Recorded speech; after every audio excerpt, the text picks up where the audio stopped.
Good morning students.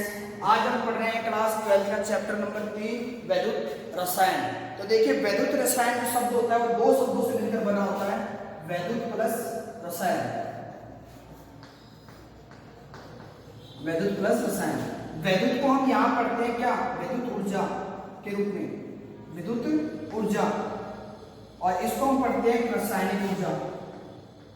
वैद्युत रसायन में इसको क्या पढ़ते हैं, रासायनिक ऊर्जा। दोनों के बीच में क्या होता है, अंतर परिवर्तन होता है। तो देखो विद्युत रसायन में हम क्या करते हैं, इसके अंदर ये पढ़ते हैं कि विद्युत ऊर्जा किस प्रकार रासायनिक ऊर्जा में बदल जाती है, रासायनिक ऊर्जा विद्युत ऊर्जा में किस प्रकार बदल सकते हैं, वो इसमें हम अध्ययन करते हैं वैद्युत रसायन में। मैं बता दूं आपको, रासायनिक ऊर्जा जो आपकी होती है वो क्या होती है, रासायनिक अभिक्रिया के दौरान उत्पन्न होती है। क्या होती है, रासायनिक अभिक्रिया के दौरान, अभिक्रिया के दौरान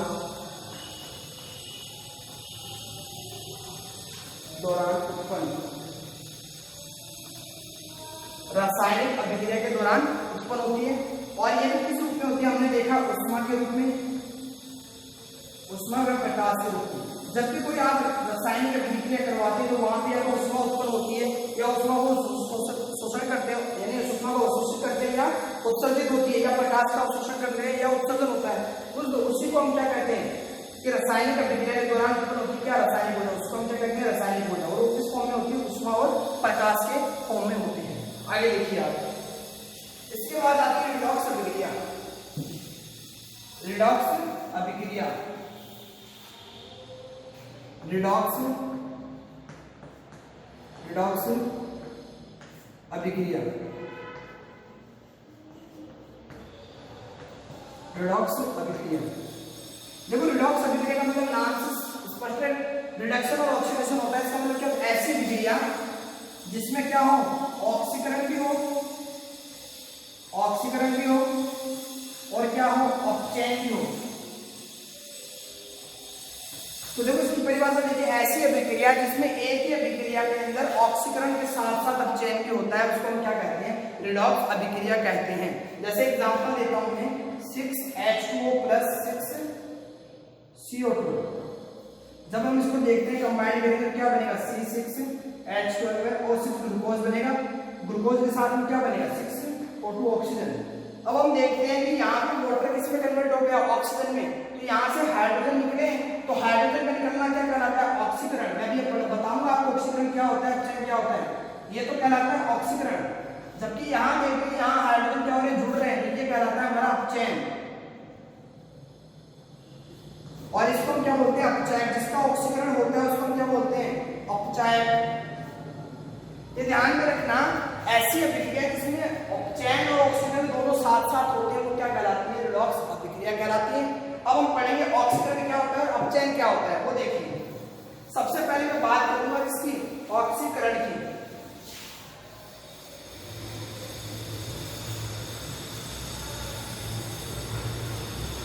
ऑक्सीकरण,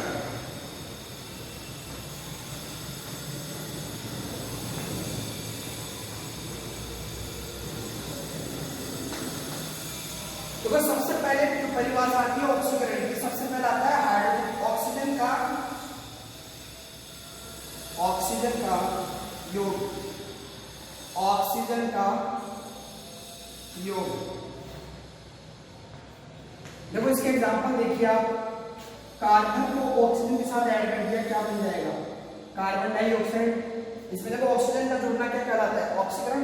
दूसरा एग्जांपल देखिए आप, RCHO। ये आपके पास कोई भी एल्डिहाइड है, अब अगर आप इसमें ऑक्सीजन ऐड करते हो तो किसमें कन्वर्ट हो जाता है, RCOH में एसिड में बदल जाता है। किसमें बदल जाता है, अम्ल में बदल जाता है। यानी एल्डिहाइड को क्या कर दिया आपने, अम्ल में बदल दिया। किसके दौरान, ऑक्सीजन का योग करके, उसको हम क्या कहते हैं, ऑक्सीकरण। दूसरा हम बात करते हैं हाइड्रोजन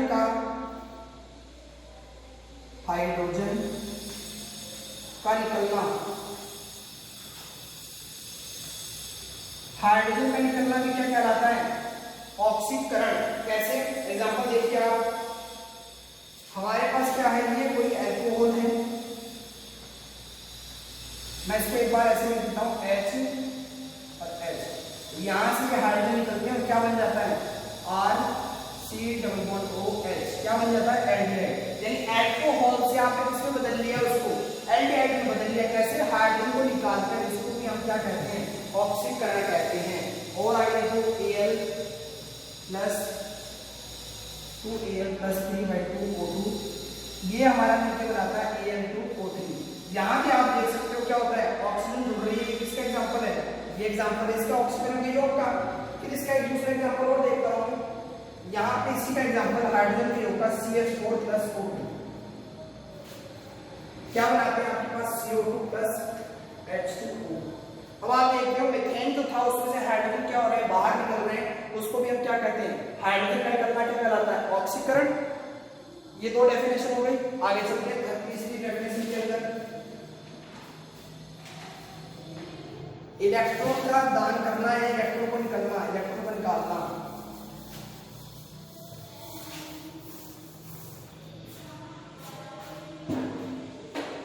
इलेक्ट्रॉन का निकलना, तीसरा क्या है, इलेक्ट्रॉन का निकलना, या फिर मैं कह दूं इलेक्ट्रॉन का दान करना, इलेक्ट्रॉन का दान करना।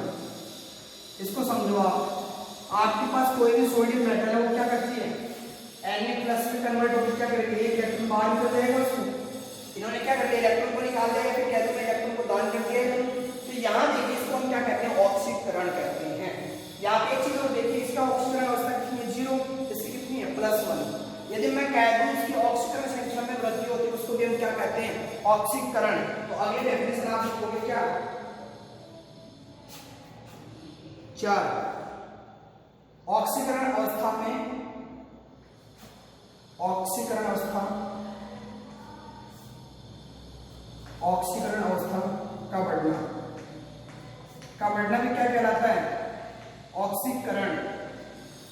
जैसे कि एग्जांपल और दे देता हूं, Fe+2 फेरस से किसमें कन्वर्ट हो जाता है Fe+3, बाहर एक इलेक्ट्रॉन निकल जाता है, इसको हम क्या कहते हैं फेरस, और इसको क्या बोलते हैं फेरिक। यानी फेरस से किसमें कन्वर्ट हो गया, फेरिक में कन्वर्ट हो गया, इसको भी हम क्या बोलते हैं ऑक्सीकरण। तो देखो 4 डेफिनेशन हो गई, 5 में सुनो, धन विद्युतीय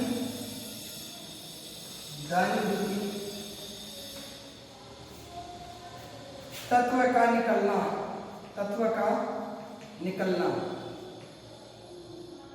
धन विद्युतीय तत्व का निकलना। एग्जांपल देखिए इसका एग्जांपल देता हूं आपको, FeSO4+ Zn जिंक, क्या बनता है ZnSO4+ Fe। आप देखते हो कि फेरस सल्फेट से क्या हो रहा है, Fe बाहर निकल रहा है, यानी धन विद्युतीय तत्व क्या होता है बाहर निकलता है, जिसमें पॉजिटिव चार्ज होता है उसको क्या बोलते हैं धन विद्युतीय तत्व है, जिसमें धनात्मक चार्ज होता है, ये बाहर निकल रहा है, H को भी हम क्या कहते हैं ऑक्सीकरण कहते हैं। फिर छठी देखो, ऋण विद्युतीय तत्वों का जुड़ना, ऋण विद्युतीय तत्वों का जुड़ना,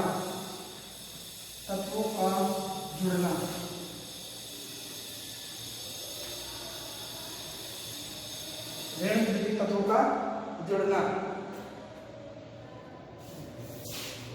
देखिए इसका एग्जांपल, ऋण विद्युतीय तत्वों का जुड़ना, आपने क्या लिया FeCl2 लिया, इसमें क्या कर दिया क्लोरीन को जोड़ रहे हैं, ये कैसा हमारे पास ऋण विद्युतीय तत्व है, ये क्या बना देगा 2FeCl3।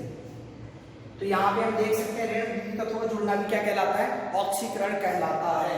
अब हम बात करेंगे अपचयन की। तो देखिए अपचयन क्या होता है, ऑक्सीकरण अभिक्रिया का जस्ट उल्टा या विपरीत होती है। मैं कह दूं अपचयन क्या होता है, ऑक्सीकरण अभिक्रिया की विपरीत अभिक्रिया होती है। तो मैं बात करता हूं अपचयन की। अपचयन पहली डेफिनेशन, वहां पे हम क्या कर रहे थे ऑक्सीजन को जोड़ रहे थे, यहां क्या करेंगे ऑक्सीजन का निकलना। शॉर्ट में लिख देता हूं मैं ऑक्सीजन का निकलना। एग्जांपल देखते हैं, CuO+H2, तो क्या बनाता है आपके पास Cu+H2O।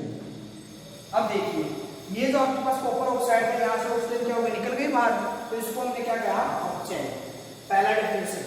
दूसरी डेफिनेशन हाइड्रोजन का जुड़ना, हाइड्रोजन का जुड़ना।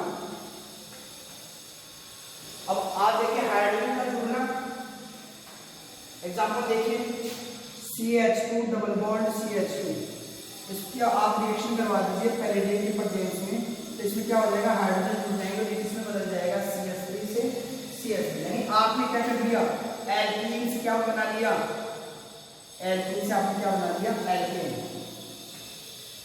एल्केन क्या बना लिया, एल्केन। एक एग्जांपल और देख सकते हो इसका, CO प्लस H2, तो क्या बन जाएगा यहाँ पे,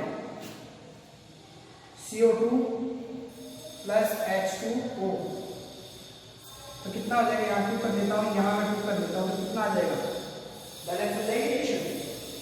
तो यहाँ पे क्या बनेगा, CO, वापस से लिख रहा हूँ, एक बार देखो CO प्लस H2 ये बनाता है आपके पास CH3OH, ये क्या हो जाएगा, ये देखिए आपने क्या कर लिया, यहाँ पे हाइड्रोजन क्या हो रहा है, जुड़ रहा है इसके अंदर। देखो जैसे हाइड्रोजन जुड़ा है इसका भी क्या कहलाता है, अपचयन। आपने 2 परिभाषा पढ़ी, आगे देखिए तीसरी। यहाँ देखिए ऑक्सीजन अवस्था, ऑक्सीजन पे माइनस का 2 चार्ज होता है, तो इसका ऑक्सीजन अवस्था कितनी होती है, +2, यहाँ पे क्या होती है, 0। अब आप देखते हो ऑक्सीजन अवस्था क्या हो रही है, घट रही है, तो ऑक्सीकरण अवस्था का घटना भी क्या कहलाता है, हमारा अपचयन। ऑक्सीकरण, ऑक्सीकरण अवस्था का घटना, ऑक्सीकरण अवस्था का घटना। नंबर 4। अब आगे देखिए, आपने ये देख लिया, चौथा होगा इसके अंदर इलेक्ट्रॉन ग्रहण करना, इलेक्ट्रॉन का ग्रहण करना भी क्या कहलाता है, अपचयन कहलाता है। जैसे एग्जांपल देखिए आप, Na प्लस क्या करता है, एक इलेक्ट्रॉन ग्रहण करता है और किसमें बदल जाता है, Na, ये किसका उदाहरण है, अपचयन है। जहां इलेक्ट्रॉन कोई भी एन के इलेक्ट्रॉन ग्रहण कर लेता है उसको हम क्या कह देते हैं, अपचयन। फिर 5वां देखिए आप, धन विद्युतीय तत्व का जुड़ना, धन विद्युतीय तत्व का जुड़ना, वहां क्या होगा, निकलना जस्ट उल्टा सकते हो, धन विद्युतीय तत्व का जुड़ना। एग्जांपल देखिए, धन विद्युतीय तत्व का जुड़ना, इसका एग्जांपल लेते हैं I2 प्लस H2, तो क्या बन जाता है, 2HI। हाइड्रोजन क्या हो जाता है, यहाँ जुड़ जाता है, तो किसका एग्जांपल हो गया, धन विद्युतीय तत्व का जुड़ना। और छठे हमारे पास डेफिनेशन क्या हो जाएगी, ऋण विद्युतीय तत्व का, ऋण विद्युतीय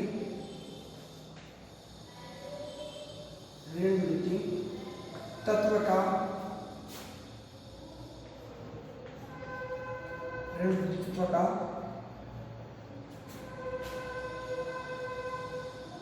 निकलना। ये हमारे पास डेफिनेशन थी, हमने पढ़ लिया अपचयन क्या होता है और ऑक्सीकरण क्या होता है। अब हम पढ़ेंगे, यहाँ पे देखो एक चीज और देखते आ रहे थे, हमने देखा था यहाँ पे ऑक्सीकरण अवस्था। अब ऑक्सीकरण अवस्था क्या होती है वो देखिए,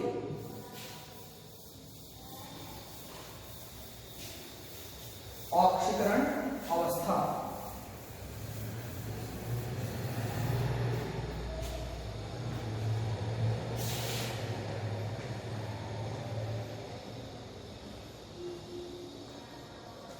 ऑक्सीकरण अवस्था क्या होता है, देखिए बंधित परमाणु पर उपस्थित आवेश, बंधित परमाणु पर उपस्थित आवेश। देखिए ऑक्सीकरण अवस्था क्या होता है, बंधित परमाणु पर उपस्थित आवेश को हम क्या कहते हैं, ऑक्सीकरण अवस्था होते हैं। किसके कारण होता है, कारण क्यों, विद्युत ऋणात्मकता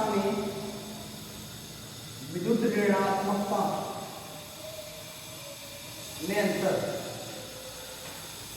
अंतर के कारण क्या आवेश आता है, उसी को हम क्या कहते हैं, ऑक्सीकरण अवस्था।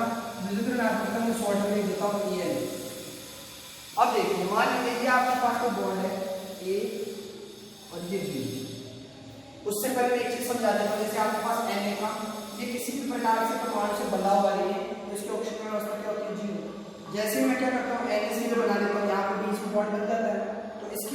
क्या करता है, इसकी इलेक्ट्रोनेगेटिविटी क्या होती है, विद्युत ऋणात्मकता ज्यादा होती है, तो इसमें तो माइनस वन आता है, इसमें प्लस वन आता है। यानी क्या होता है, विद्युत ऋणात्मकता के अंतर के कारण उनपे क्या आ जाता है, आवेश आता है, उसी को हम क्या कहते हैं, ऑक्सीकरण अवस्था कहते हैं। अब आगे देखिए, ये मान लीजिए ये कोई आपके पास क्या है, कोई भी आपके पास क्या एक बंधित परमाणु है, जो दो परमाणु क्या हो रहे हैं आपस में बंधे हुए हैं। इसकी तीन कंडीशन हो सकती है, देखो, या तो ए की इलेक्ट्रोनेगेटिविटी बी के इलेक्ट्रोनेगेटिविटी क्या हो सकती है, बराबर हो सकती है ऋणात्मकता की, या फिर क्या हो सकती है, ए से ज्यादा हो सकती है, और या क्या हो सकती है, या बी से ज्यादा हो सकती है, या फिर बी से ज्यादा हो सकती है। ये तीन कंडीशन होगी। अब ऐसी कंडीशन में देखिए, मान लीजिए आप रस्सी, कोई दो जन क्या कर रहे हैं, रस्सी खींच रहे हैं, यदि दोनों की ताकत एकदम बराबर है तो किसी को भी अपनी तरफ खींच नहीं पाएंगे, और बीच में वैसे जैसे खड़े वैसे के वैसे खड़े दिखाई देंगे, क्योंकि दोनों की ताकत क्या है, इलेक्ट्रॉन को खींचने की बराबर है यहाँ की। तो यहाँ मैं कह देता हूँ जो एक को खींचने की पावर है वो क्या होती है, ये जितना इसको खींचता है उतना ये खींचता है, इसमें भी जीरो चार्ज आता है, इसमें भी जीरो चार्ज आता है, तो इनकी ऑक्सीजन अवस्था कितनी होती है, जीरो। जैसे एग्जाम्पल देता हूँ मैं, उदाहरण, हाइड्रोजन है आपके, क्लोरीन है, ब्रोमीन है, ये सभी कैसे एक जैसे होते, दो हाइड्रोजन दोनों की ताकत बराबर हो तो क्या करेंगे, दोनों ही नहीं खींच पाएंगे, तो ऑक्सीजन अवस्था क्या हो जाएगी, जीरो। जबकि मैं बात करूं ए और बी की, अब यहाँ पे जो बीच में जो बॉन्ड हुआ है ए और बी के बीच में, इसकी ताकत ज्यादा है, तो ये क्या करेगा, इलेक्ट्रॉन को अपनी तरफ खींचेगा। जैसे ही अपनी तरफ इलेक्ट्रॉन को खींचेगा तो इस पे क्या आ जाएगा, -1, और इस पे क्या चला जाएगा, बी पे +1, यानी इस पे इलेक्ट्रॉन की कमी हो जाएगी, ये क्या करेगा, इलेक्ट्रॉन अपनी तरफ खींच लेगा। जबकि अगर ऐसी कंडीशन हो जहां पे क्या हो, ए और बी से इलेक्ट्रॉन डिफरेंस हो, तो वहां देखिए आप, अब बी की विद्युत ऋणात्मकता क्या है, ज्यादा है, तो ये अपनी तरफ इलेक्ट्रॉन खींचेगा। जैसे ही अपनी तरफ इलेक्ट्रॉन खींचेगा तो ए पे क्या आ जाएगा, पॉजिटिव, और बी पे क्या आ जाएगा, -1। तो ये देखिए यहाँ पे विद्युत ऋणात्मकता अंतर के कारण तीन पॉसिबिलिटी होती है, या तो किस पे पॉजिटिव आएगा, किस पे नेगेटिव आएगा, डिपेंड करता है किस पे विद्युत ऋणात्मकता में अंतर के बराबर। यदि दोनों में किसी भी प्रकार का कोई अंतर नहीं तो उस पे आवेश क्या होता है, जीरो होता है, तो उसको हम कह सकते हैं उसकी ऑक्सीकरण अवस्था भी क्या होती है, जीरो होती है।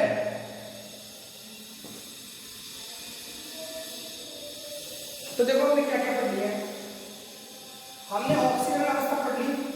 अब एक चीज और देखते हैं इसमें,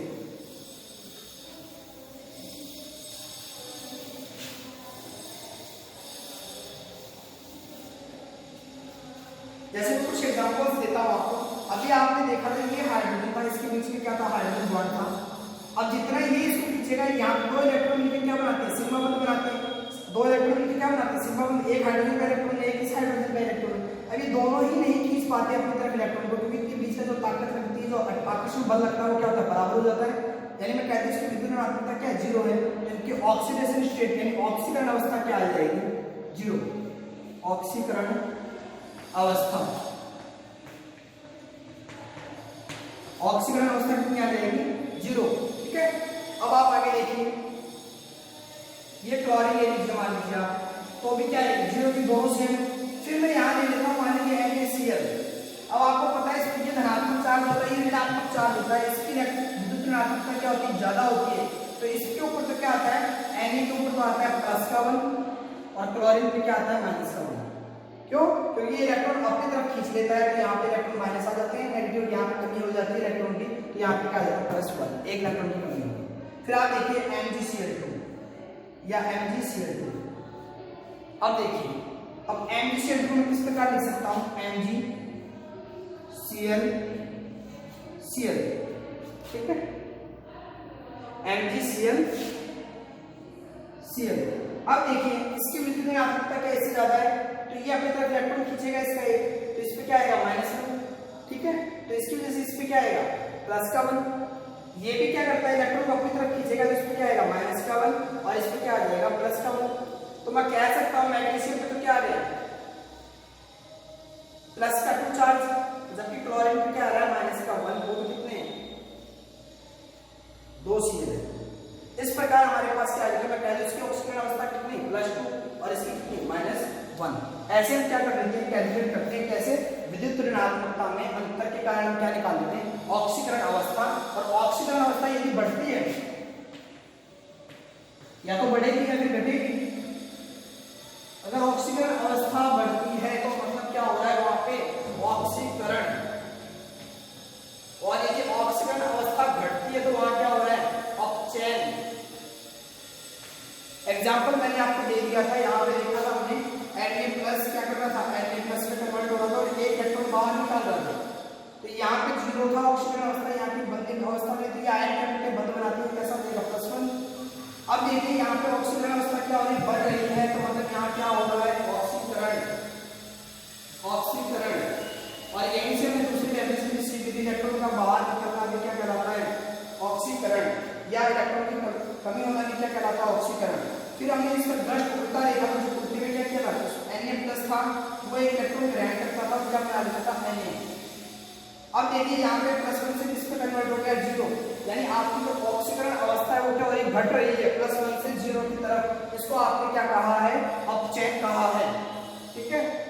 तो हमने पढ़ लिया ऑक्सीकरण क्या होता है, अपचयन क्या होता है। अब आता है नेक्स्ट, ऑक्सीकरण अवस्था को निकालने का नियम। ऑक्सीकरण अवस्था को निकालने का नियम, यानी ऑक्सीकरण अवस्था